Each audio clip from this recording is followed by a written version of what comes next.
Cooperativa Agricola Volpago offre carne fresca di prima qualità. Ci trovi a Volpago del Montello, Pieve del Grappa, Tre Baseleghe e presso lo spaccio del contadino a Dolo e Massanzago.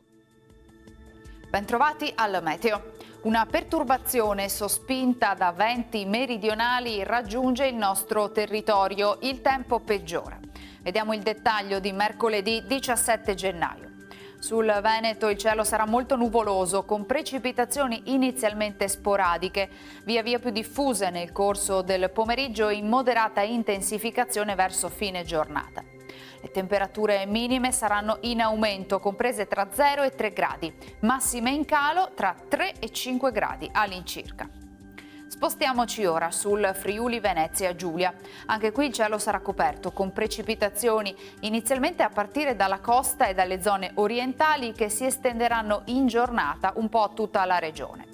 Vediamo le temperature, le minime saranno comprese tra 0 e 6 gradi, massime sui 5-9 gradi.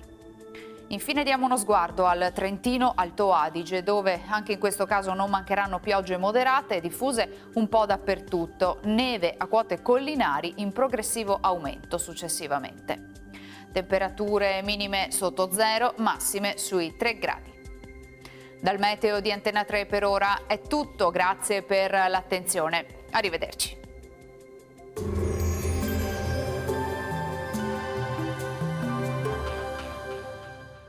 Cooperativa Agricola Volpago offre carne fresca di prima qualità. Ci trovi a Volpago del Montello, Pieve del Grappa, Tre Baseleghe e presso lo spaccio del contadino a Dolo e Massanzago.